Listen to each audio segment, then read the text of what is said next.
여러분 혹시 사람을 볼 때 가장 중요하게 생각하는 것이 무엇이죠? 우리가 아마 외모도 볼 수 있고요. 그 사람의 됨됨이 인격도 볼 수 있고 또 그리스도인으로서는 무엇을 가장 먼저 보죠? 보통 당연히 신앙을 믿음을 가장 먼저 보죠. 그렇다면 예수님께서는 사람을 보실 때 무엇을 가장 중요하게 생각하실까요? 오늘 그 예수님께서 한 사람을 사랑하시는 그 본문에 대한 내용인데요. 그 팀켈러 목사님의 정의란 무엇인가라는 책에서 사람이 왜 고귀한 존재인지를 설명하는 그런 이야기가 있어요. 예를 들어 미국의 초대 대통령이 살았던 저택인 마운트 버논이라는 곳이 있습니다. 그 건물은요, 건축학적으로는 굉장히 훌륭한 건물은 아니지만 국가가 그 건물을 국보급 기념물로 보존을 합니다. 그런데요, 미국 역사를 전혀 모르는 외국인이 지나가다가 마운트 버논이라는 건물을 한번 봤다고 한번 상상해 보세요. 사람들이 막 사진을 찍고 있어요. 그래서 아마 그 사람은 아마 의아해할 거예요.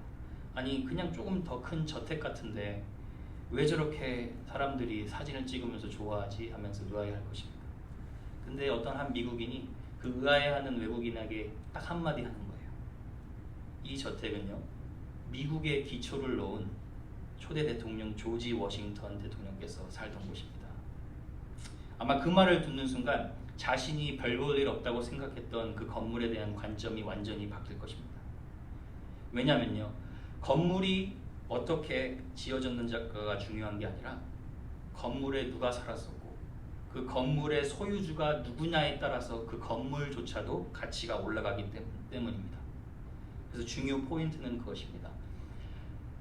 하나님의 형상이 들어있지 않은 건물조차도 건물의 주인에 의해서 그 가치가 올라간다면, 만약에 인류의 주인이신 하나님께서 한 사람 한 사람을 그의 형상으로 만드셨다면 우리 모든 인간이 얼마나 각 사람을 존귀하고 고귀하게 대접해야 한다는 그 중요성을 이야기하는 것입니다.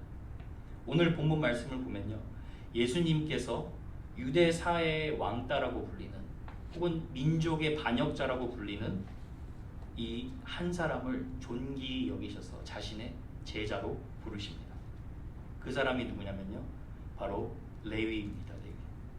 레위는요, 마태 레위라고도 불립니다. 마태복음을 쓴 그 저자이기도 합니다. 일단 예수님께서 어떻게 이 레위를 부르시게 되었는지 한번 말씀의 배경을 한번 보기를 원하는데요. 한번 13절 보시면, 예수께서 다시 바닷가에 나가심에 큰 무리가 나왔거늘 예수께서 그들을 가르치시니라 라고 얘기합니다.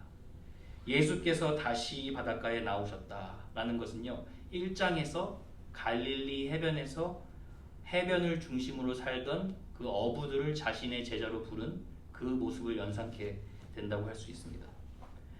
앞서 본문에요, 예수님께서 중풍병자를 고치시고요, 사람들이 너무나 많이 그 집에 모이니까 예수님께서 또다시 바닷가 해변에 나가셔서 가르치고 계시는 것을 우리가 볼 수 있죠.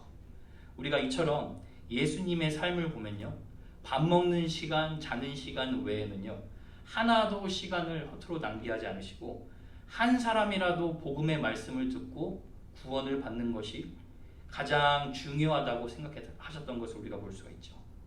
어떻게 보면요, 여러분, 이게요, 저와 여러분의 그리스도인의 삶의 패턴이라고도 볼 수가 있는데요, 회당 안에서만 가르치는 것으로 머물지 않으시고 우리도 교회 안에서 예배 드리는 것만으로 머물지 않고 또 집안에만 머물지 않고 우리를 부르신 그 어느 현장에서도 복음의 삶을 살아내는 전도자로서 우리 각 사람 한 사람을 불렀다는 것입니다. 저는 개인적으로 이렇게 묵상 가운데요, 그냥 첫 번째 말씀 구절에서 이 말씀이 굉장히 마음에 와닿더라고요. 큰 무리가 나아왔다. 큰 무리가 예수께 나아왔다. 오늘도 힘든 세상에 하루하루를 살아가는 그 무리들이 마음의 안정과 행복을 찾기 위해서 주님 앞에 나아온 것이죠. 중요한 것은요, 큰 무리든 작은 무리든 한 사람이든 일단 예수님 앞에 나아왔다는 것 자체가 큰 축복이라는 것입니다. 왜냐하면 예수님께 나아오면요, 예수님 말씀하신 것처럼 영이요 생명이신 그 말씀을 듣고 심령이 힘을 얻는 시간이 되기 때문입니다. 오늘도 저와 여러분이요, 그래서 그렇게 예수님께 나아왔습니다. 그런데요, 내가 나와줬다고 생각하지 마세요. 오히려 주님께서 그 많은 큰 무리들 중에서 또 나를 찾아와 주셔서 말씀해 주시는구나 라고 생각하고 감사하는 시간 되실 줄로 확신합니다. 우리 본문의 이야기를 나누어 보자면 세 부분으로 나눌 수 있는데요. 레위를 부르시는 예수님, 그리고 두 번째로는 예수님의 부르심에 응답하는 레위, 그리고 마지막으로는 예수님에게 책망을 받는 바리새인들, 이렇게 나누어 볼 수 있습니다. 오늘 이 이야기 전개를 통해서요, 예수님의 관점으로 살아가는 삶이 어떤 삶인지 한번 세 가지 진리를 나누어 보려고 합니다. 첫 번째입니다. 예수님의 관점으로 살아간다는 것은요, 그 누구도 배제하지 않는 사랑을 갖는 것입니다. 14절에 보면 또 지나가시다가 알페오의 아들 레위가 세간에 앉아있는 것을 보시고 그에게 이르시되 나를 따르라 하시니. 예수님이 지나가셨다는 것은요, 어떻게 보면 우연으로 지나친 것이 아니라 주님의 계획 안에 그 레위가 들어있었던 것입니다. 그리고 많은 사람들 가운데 이렇게 얘기하죠. 본문에 보면 알페오의 아들 레위가 세관에 앉아있는 것을 보셨다라고 얘기하죠. 그러면 레위가 세관에 앉아있는 것을 보셨다는 말이 어떤 의미입니까? 그 레위의 직업이 세리 혹은 세리장이었다는 걸 얘기하죠. 근데 우리가 이 세리에 대해서 이해하는 것이 굉장히 중요한데요. 당시 그 레위가 앉아있던 그 세관은요, 갈릴리 지역의 많은 상인들이 세금을 내었던 곳이에요. 아마도 레위가 저녁 늦게까지 아주 세밀하게 유대인들의 돈을 거두면서 계산하고 있었던 그런 장면을 상상해 볼 수가 있습니다. 그래서 당시의 세리는요, 유대인들에게 민족의 반역자, 배신자, thief, 강도, 도둑 이렇게 불렸는데요. 왜냐면요, 세리는 로마 제국을 위해서 일했습니다. 로마 제국의 제도 아래 일하면서 로마 제국이 정해놓은 세금 일정량의 세금을 헤롯 안티파스 왕에게 갖다 바치고요. 그리고 백성들, 약한 백성들에게 세금을 부당한 방법으로 더 거두어서 자신의 부를 축적하던 자들이었어요. 그래서 오늘날로 따지면, 예전 조선시대에 따지면 되게 일본을 위해서 일하는 매국노라고도 얘기할 수가 있겠죠. 그래서 유대인들은요, 어떠한 세리들도 자신의 공동체의 모임에 참여하지 못하게 했어요.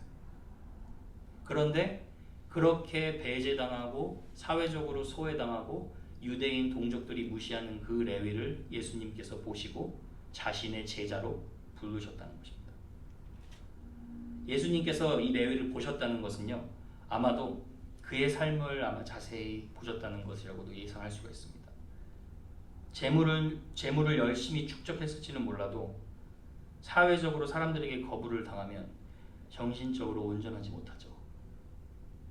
자신의 동족인 유대인들과 단 한 번도 예배를 드릴 수 없는 그런 삶을 살아가고 있었습니다.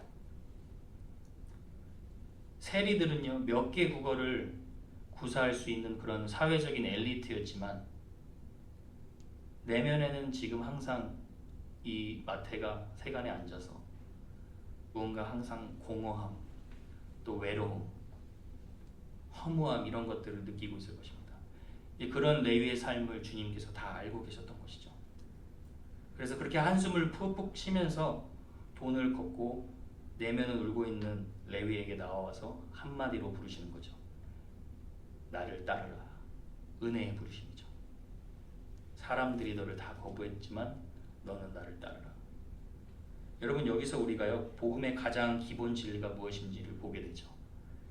예수님은요, 자신의 사랑을 알지 못하고 계속해서 곁길로 가며 방황하는 죄인들을 사랑하시고 그 죄인들을 찾아오신다는 것입니다. 예수님께서 그분의 은혜를 주실 때는요, 그 어떤 대상도 자신의 사랑을 받지 못할 자다라고 배제하지 않으신다는 얘기죠. 설령 그 사람이 모든 사람이 거부하는 사람이고 악명 높은 죄인이라도, 그 사람의 아픈 죄의 과거가 있더라도 예수님께서는 그를 찾으셔서 자신의 제자로 만드신다는 것입니다. 그래서 영어로는 No one is too bad for Christ to call. 그 누구도 복음을 받기에 나쁘지 않다는 것이죠. 여러분, 우리가 잘 알고 있는 그 찬송가 아시죠? 나 같은 죄인 살리신. 제가 참 좋아하는 찬송인데 그 찬송을 작곡한 사람이 존 뉴턴이라는 사람입니다. 그 사람이 이제 어머니를 7살 때 잃어버리고 파란만장한 삶을 살게 되는데요. 영국 해군 군에 입대했지만 무단으로 탈영을 하고 결국 자신이 노예로 팔리게 돼서 노예의 삶을 살게 되다가요. 나중에 자라났을 때 자기가 노예를 사고 파는 노예 상업자가 되고 맙니다. 근데 그가요 그리스도를 본받아라는 그 토마스 캠피스의 책을 읽으면서 예수님을 만나게 되고 목사가 됩니다. 그리고 나서 그 자신과 같은 죄인을 구원해 주셨구나라고 그 회심을 생각하면서 썼던 찬송이 나 같은 죄인 살리신입니다. 이 찬송가가 너무나 아름다워요. 가사가 나 같은 죄인 살리신 주 은혜 놀라워 잃었던 생명 찾았고 광명을 얻었네. 여러분 이 찬송가가요 마틴 루터 킹 목사님이 링컨 기념관에서 I have a dream 이라는 연설을 했을 때 흑인들이 불렀던 찬송이라고 합니다.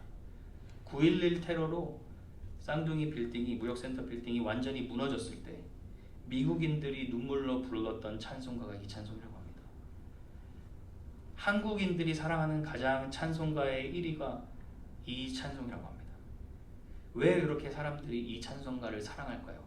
왜냐면요 이 찬송가의 가사 속에요 복음의 핵심 고백이 들어있기 때문이죠. 과거의 나의 허물, 과거에 내가 지었던 죄, 과거의 나의 실수, 내가 주님을 몰라 방황하면서 내 마음대로 살았던 그 모습을 주님은 보지 않으시고 내가 앞으로 주님을 만나서 변화될 그 제자의 모습을 보시고 우리들을 한 사람 한 사람 불러주셔서 내가 너를 사랑하기 때문에 내가 너를 제자로 부르기를 원한다. 그 얘기할 수 있는 그 복음의 고백이 이 찬송가에 녹아져 있기 때문이죠. 그래서 사도 바울도 이렇게 고백합니다. 디모데전서 1장 14절 15절 우리 주의 은혜가 그리스도 예수 안에 있는 믿음과 사랑과 함께 넘치도록 풍성하였도다. 들어보십시오. 믿보다 모든 사람이 받을 만한 이 말이요 그리스도 예수께서 누구를 구원하시려고요? 죄인을 구원하시려고 세상에 임하셨다 하였도다. 여러분 생각해 보면요 레위가 세간에 앉아 있던 그런 모습이 어떻게 보면 우리가 세상에서 하나님의 사랑을 모르고 허덩이던 그런 모습 아닌가요? 여러분 우리가 주님을 만나기 전에 한번 생각해 보세요. 우리가 우리 자신을 구원할 능력이 있었나요? 우리가 남들보다 더 구원받을 자격이 있었나요? 그냥 주님께서요 내가 너를 사랑하니까 너를 택해서 너 내 제자가 되게 하겠다. 그저 그 주님의 부르심의 은혜가 있었기 때문에 오늘 또 저와 여러분이 이 자리에 앉아서 주님을 찬양할 수 있는 것입니다. 주님이요 레위 같은 사람도 자녀 삼아주시고 우리 같은 사람들도 제자로 삼아주셨다면요 우리는요 그래서 예수님의 관점으로 그 어떤 누구도 배제해서는 안 됩니다. 그 사람의 현재의 모습이 아니라요 그 사람이 바뀔 미래의 모습을 볼 수 있어야 합니다. 여러분 그리스도인들은요 특히나 우리가 만들어 놓은 경계선이 아주 있습니다. 처음에는요 나의 거룩함과 구별됨을 지키기 위해서 딱 그어놓는 경계선이에요. 그런데요 어느 순간요 그 경계선이 복음을 전하지 못하게 되어버리는 경계선이 되어버립니다. 그래서 다른 믿지 않는 자들과의 교제가 전혀 없을 수도 있죠.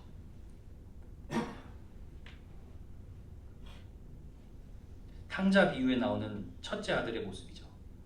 자신의 집 나간 둘째 동생, 자기 동생이 세상의 동생과는 달리 자기는 세상의 문화를 피하면서 거룩한 삶을 살고 있다고 생각했죠.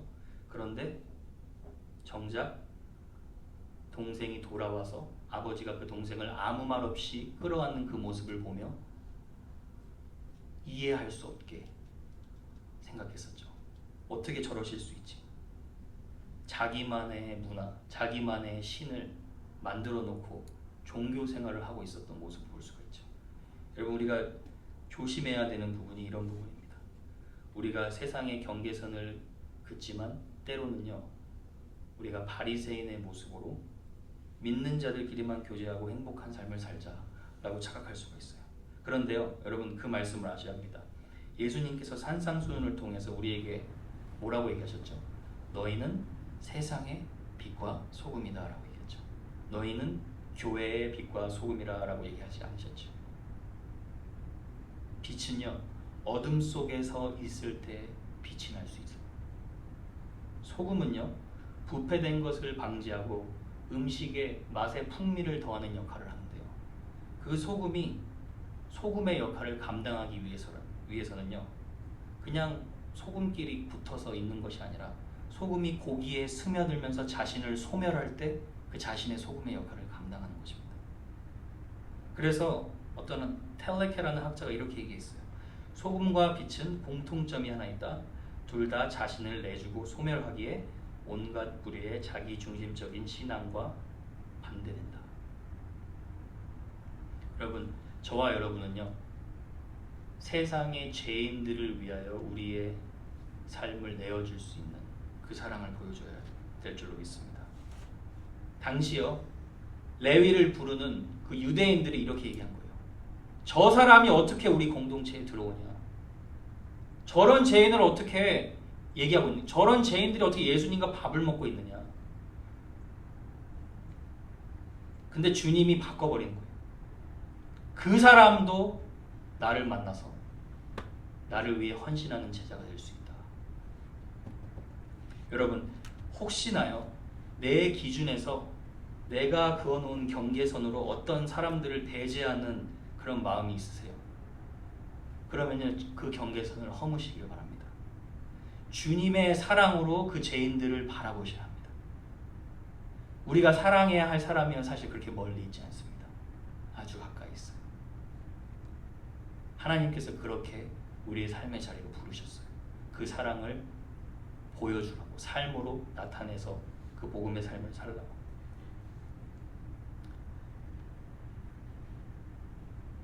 그렇기 때문에 하나님께서 저와 여러분을 세상에 살도록 남겨두신 것입니다. 내가 거부하고 무관심했던 그 사람들이요, 사실 여러분이 던져줘야 할 구명조끼가 가장 필요한 사람들일지도 모릅니다. 세상에서 부름을 받았지만 세상에서 보냄을 받은 빛과 소금의 백성이라는 것을 기억하시는 예수님의 사랑을 품는 저와 여러분 될 줄로 믿습니다. 두 번째는요, 순종과 감격의 연속인 삶입니다. 14절 다시 한번 볼게요. 또 지나가시다가 알페오의 아들 레위가 세간에 앉아있는 것을 보시고 그에게 이르시되 나를 따르라 하시니 어떻게 했습니까? 일어나 따르니라. 레위가 예수님의 부르심에 어떻게 반응하죠? 전혀 주저함 없이 즉각적으로 순종합니다. 예수님이 부르실 때는요, 너 따라오든지 말든지 A, B 중에 선택해라 라고 선택사항이 아니라요, 원어에서도 아주 강력한 명령어로 되어 있어요. 나를 따르라. 근데요, 이 마가복음의 본문에 나와 있지는 않는데요, 누가복음의 이 같은 이야기를 보면 레위가 일어나 따르니라 라는 표현이 이렇게 나와 있어요. 그가 모든 것을 버리고 따르니라. 그러니까 예수님을 따르고 예수님께 순종의 길로 나아간다는 것은요, 내가 가진 권리를 주장하는 것을 버리는 거예요. 내가 고집하던 삶의 방식을 버리는 거예요. 레위 입장에서는요, 나는 더 이상 세리의 삶을 살 수 없어, 거길로 돌아가지 않을 거야 라고 결단하는 것입니다. 여러분, 마태복음 13장의 비유를 통해서도 우리는 예수님을 만난 자가 어떻게 변하는지, 어떻게 반응하는지 알 수가 있죠. 마치 어떤 사람이 밭에서 무엇을 발견합니까? 보화를 발견합니다. 보화를 발견하자마자 어떻게 해요? 빨리 집에 가서 자신이 가지고 있던 모든 소유를 다 팔아버리고 그 밭을 삽니다. 왜 그렇습니까? 자신이 가지고 있던 어떠한 것보다도 이 보화 대신 예수 그리스도가 내 인생의 가장 큰 가치임을 깨달았기 때문이죠. 그러니까요, 예수님이라는 분이 나를 따르라고 했을 때는 주저함이 필요가 없는 거죠. 머뭇거림이 필요가 없는 거죠. 사도 바울도 그렇게 고백하지 않았습니까? 내가 모든 것을 해로 여김은 내 주 그리스도 예수를 아는 지식이 가장 고상하기 때문이라. 내가 그를 위하여 모든 것을 잃어버리고 배설물로 여김은 그리스도를 얻었기 때문이라. 여러분, 사도 바울이 배설물로 여기는 것이 무엇입니까? 교육 배경이죠. 자신의 커리어죠. 자신의 직업이죠. 학벌이죠. 선민 사상이죠. 근데 예수님을 발견하니까 그 세상이 칭송하고 칭찬하고 자랑하는 그것들이 어떻게 보입니까? 배설물로 보이는 거죠. 왜냐? 예수님이 나의 보물이 됐으니까. 여러분, 혹시 주님을 온전히 따르지 못하는 것 같을 때가 있습니까? 예수님이 아직도 가장 아름다워 보이지 않을 때가 있으세요? 그러면요, 죄송하지만 예수님이 내 인생의 가장 큰 가치라고 실제로는 믿지 않는 것이에요. 아직 아마도 뭔가 버리지 못하는 것이 있을 수도 있어요. 여러분, 오늘 예수님을 다시 바라보시고 예수님의 십자가 앞에 다시 나아가십시오. 예수님이 여러분을 부르셨습니다. 곧장 지체하지 마시고 여러분을 부르신 그 부름의 삶에 즉각적으로 순종하시기를 바랍니다. 예수님의 부르심에요, 즉각적인 순종으로만 끝나지 않습니다. 15절 보면요, 그의 집에 앉아 잡수실 때에 많은 세리와 죄인들이 예수와 그의 제자들과 함께 앉았으니 이는 그러한 사람들이 많이 있어서 예수를 따르미러라. 지금 무슨 일이 일어나고 있죠? 예수님께서 누구의 집에서요? 레위의 집에서 죄인들과 함께 교제를 하면서 식사를 하고 계시죠. 어떻게 된 일입니까? 레위가요, 예수님을 만나자마자 주님의 그 은혜에 어떻게 나 같은 사람을 부르셨을까? 그 감격해가지고 자신이 알고 있던 친구들을 다 초대한 거예요. 근데 그 친구들 또한 다 자신과 같은 죄인들이고 세리들이었어요. 어떻게 보면 잔치를 열었는데 이 잔치가요, 어떻게 보면 하늘나라의 잔치를 연상케 돼요. 용서받은 죄인들이 막 예수님을 자랑하는 그 잔치. 어떻게 보면 교회의 모습을 보여주기도 합니다. 잘난 사람이 아니라 용서받은 그 연약한 자들, 과거에 완전히 무너졌던 자들이 예수님 때문에 회복돼가지고 막 예수님을 자랑하는 그 잔치의 그 파티의 현장이 일어나고 있는 거죠. 여기 저는 그 식사 시간의 대화가 아마 그렇게 되지 않았을까 상상을 해봐요. 나는 이렇게 살아왔는데 나 같은 사람을 주님이 사랑하셨대. 너도 그랬어? 나는 이랬어. 근데 주님이 나도 사랑하셨어.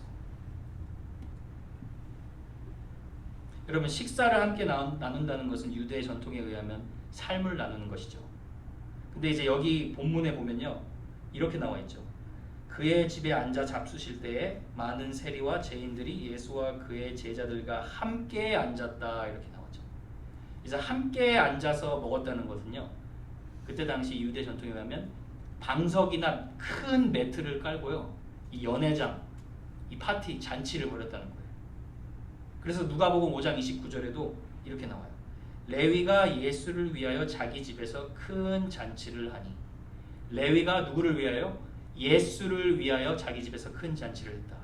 그럼 여러분, 레위가 벌인 잔치가 무엇입니까? 생일 잔치가 아니죠. 돌잔치가 아니죠. 칠순잔치가 아니죠. 자신이 세리에서 제자로 거듭난 그 잔치를 축하하는 거예요. 여러분, 제가 질문 한번 해볼게요. 여러분, 아직도 주님의 구원에 감격하여서, 주님이 나를 구원하신 그 은혜에 감격해서 내 마음이 기쁘고 예배하는 것 자체가 너무나 감사한 일이고 그 감격이 아직도 내 마음에 존재합니까?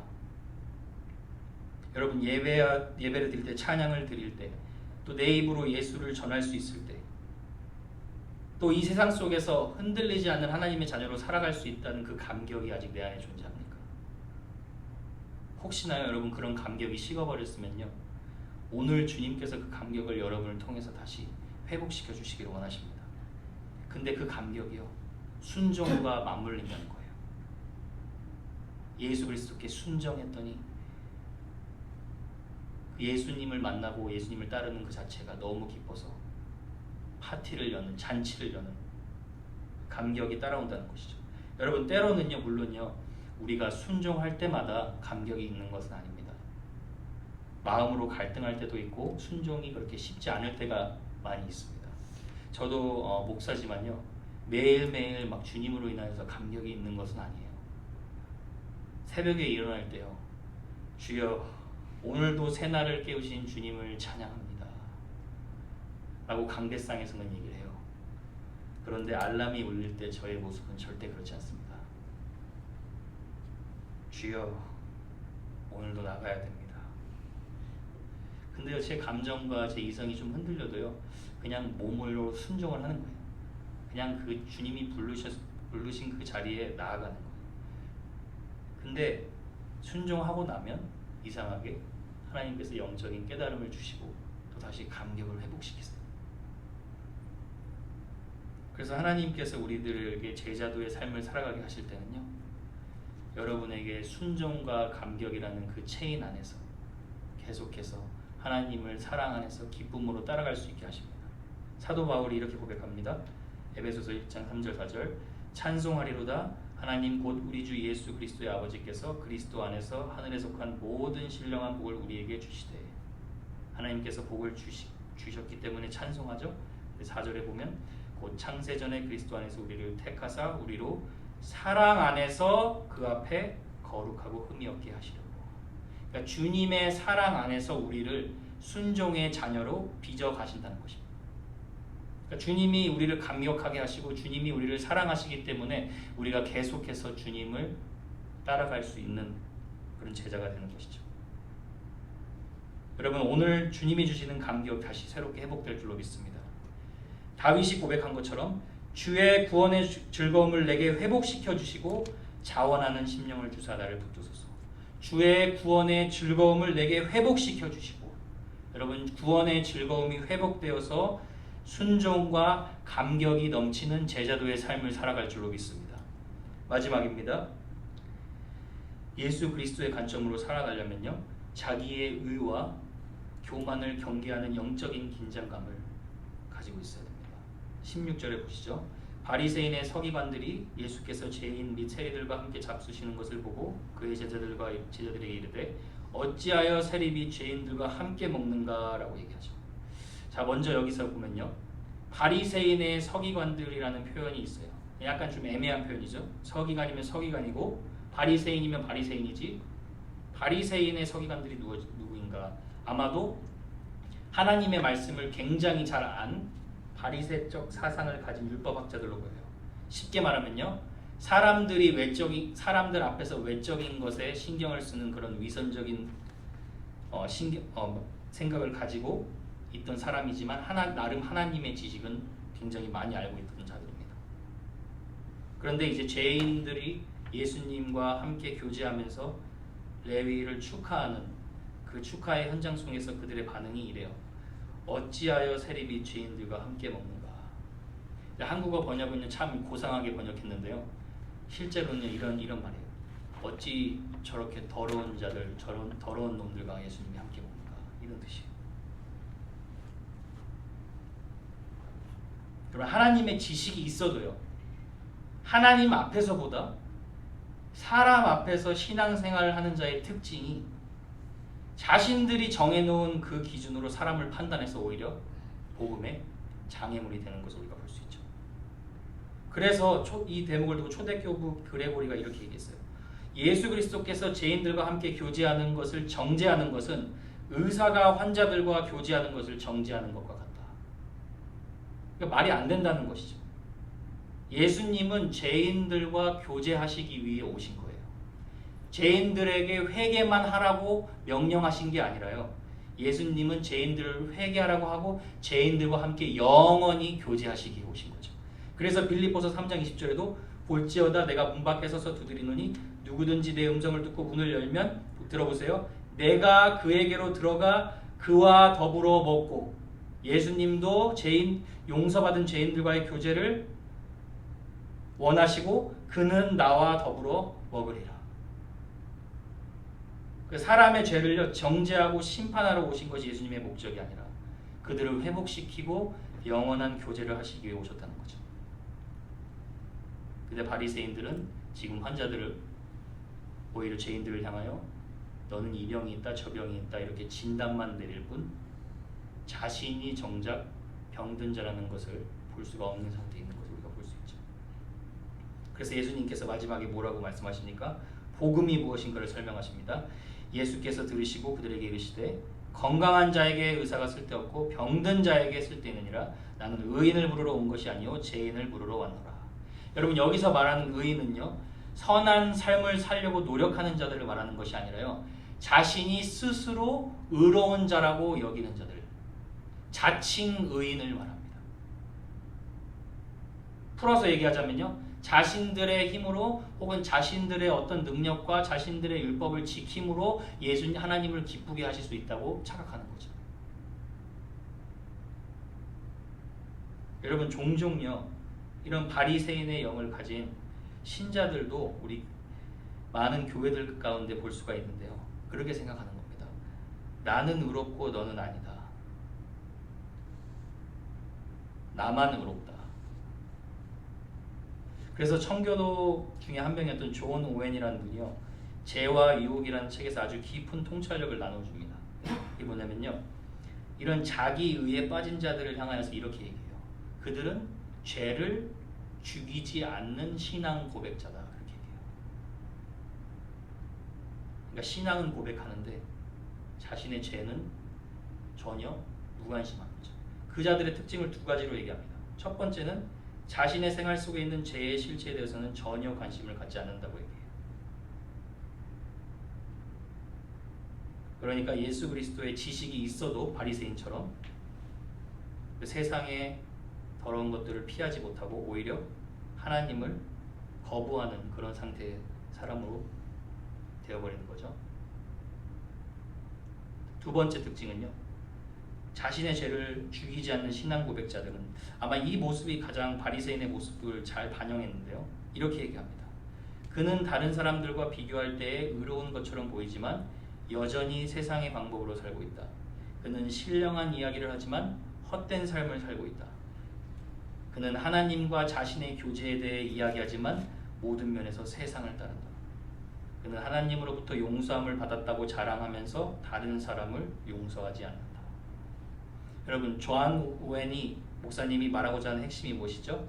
자기 의로 가득 찬 사람의 경우에는 자신의 죄를 보지 못한 채 자신이 아주 건강한 신앙생활을 하고 있다고 착각하고 있는 거죠. 그게 위험한 거죠. 그러니 그런 자들에게는 의원, 곧 예수 그리스도의 복음이 쓸데가 없는 것이죠. 여러분 세계 1차 전쟁 시기에요. 영국이 사회적으로 혼란한 시기에 있었는데 1910년 런던 신문사에서 사회의 상태를 반영하자라는 글짓기 콘테스트를 주최했어요. 근데 그 글짓기 콘테스트의 주제가 뭐냐면요. 이 세상의 문제가 무엇인가라는 주제예요. What's wrong with the world? 근데 이제 영국의 복음주의 지성인인 G.K. 체슬턴이라는 분이 그 주제에 관해서 자기도 간단한 에세이를 작성했어요. 그게 뭐였냐면 주제가 뭐였죠? What's wrong with the world? 세상의 문제가 무엇입니까? 그 질문, 그에 대해 그분의 대답이 아주 간단했어요. I am. 세상의 문제가 무엇입니까? 내가 문제입니다. 여러분 예수님의 사랑을 나타내는데 사실 가장 큰 장애물이요. 사탄도 아니고 믿지 않는 자도 아니고 내 자신이에요. 그래서 토마스 아켄피스라는 분이 이렇게 얘기합니다. 이 땅에 사는 동안 유혹으로부터 완전히 자유로운 사람은 없다. 우리 자신 안에 그 뿌리가 있기 때문이다. 여러분 오늘 좀 무거운 주제지만요. 저희가 구원받은 자로서 항상 우리 내면의 영혼을 잘 살피는 그런 영적인 긴장감을 늦추지 말아야 합니다. 여러분 예수님의 복음을 통해서요.